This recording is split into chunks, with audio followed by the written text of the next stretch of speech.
Hi, everyone. I hope your quiz went well and your, participation sheet went well. Today I'm going to give you your mini lesson asynchronously, just so that way, if you finish the quiz early, you can hop right into it. If you spend a little bit longer on it, then you're not missing anything. So let's jump right in.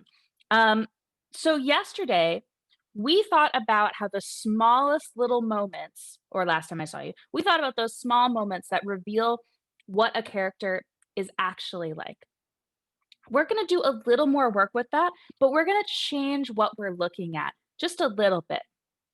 So, one of the things that I think about are distinctive trademarks. And if we just pause on thinking about our authors for a second, think about somebody you know that has a trademark something.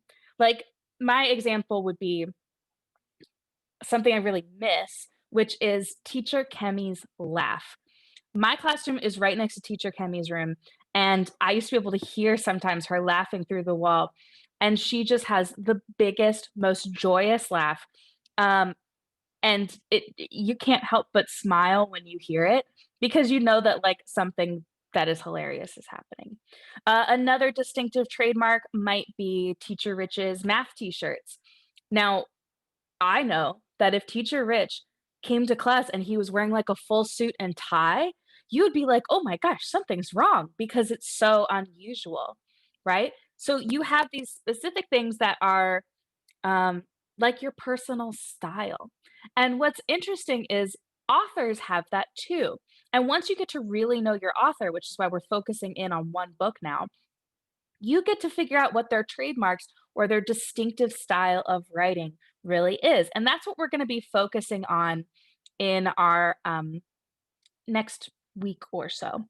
Um, and so, specifically, we're going to be thinking about the author's way of bringing a character to life. And I'm going to show you on my handy dandy document camera how we might do this.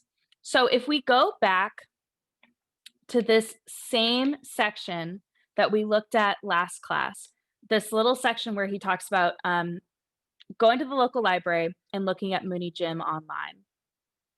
Um, so, a couple of things I notice here, and I'm going to read it in a specific way to kind of emphasize the thing that I'm noticing in this section.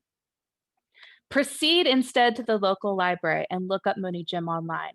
Type the address into Google Earth and you'll discover it's right next to the Air and Space Museum. Your mom's took you and your sis to back in the day. And the Air and Space Museum, if your calculations are correct, isn't but 5 miles from your pop's job at the factory. Now, one thing I'm hearing is that there's almost a rhythm to this paragraph. Could you hear that a little bit? It almost feels like a list. Like one, proceed instead to the local library. Two, look up Mooney Jim online. Three, type the address into Google Earth and you'll discover it's right next to the Air and Space Museum. And so maybe I want to think about how he has this kind of step by step instructions. And, naming the technique, I think for me is one of the hardest things, but it's just something that I want to like start to think through in my head, like, hey, I'm noticing this thing. And then if I don't have the perfect name for it, maybe I'll find it later. The other thing I notice in this section is the way that he is kind of writing as if the character speaks. So I don't know what Matt De La Pena actually sounds like when he speaks, but this is kind of character inner thinking, right? And he specifically says that it's right next to the Air and Space Museum. Your moms took you and your sis to back in the day, and the Air and Space Museum, if your calculations are correct, isn't but 5 miles from your pop's job at the factory. There are a lot of specific phrases in here that feel very much like they're coming from this kid's brain. Do you kind of see what I mean? Like his inner thinking really has this character's voice. So if I'm noticing something like that, then maybe I want to think about if I can see that in other places in the book too. And that's maybe where your jotting will be most useful is thinking about where am I going to see this again? And I'm going to give you a quick tool that you could use and it's on your Nearpod as a draw it. Um, and that is this grid of author techniques. Now, you might have actually seen this grid in previous years. I think it's actually from the sixth grade book. And we'll build on this and add more techniques and think of our own that make sense for our authors. But this is a really good starting point. And I want you to almost use this like a bingo board, right? So I can say, okay, I found some inner thinking that Matt De La Pena uses, and I can cross that off.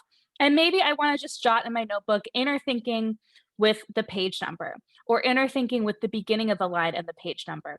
So I can come back to it later because hint, hint, hint, wink, wink, you'll need some quotes that show these things next week.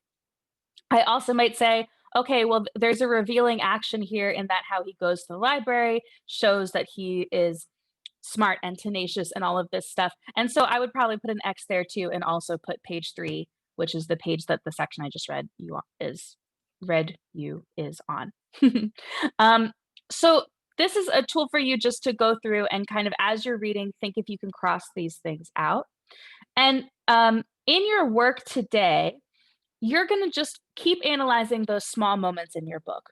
You also might, if you just started your book, you might just be focusing on getting some reading done today, and that's fine as well. But in the next few days and next week, we're going to be thinking about those specific techniques. So you might want to start to think about those specific techniques and start to write some examples because by the end of this unit, which is not too far away, you're going to be kind of an expert on your author's distinct style. Like you'll be able to say like, "Oh, yeah, I know that this is a Matt De La Pena story in this book because he uses this, this, this, and this." And that's always really cool when you can do that. All right. If you have any questions, ask me in the chat because I'm right here on Zoom and happy reading.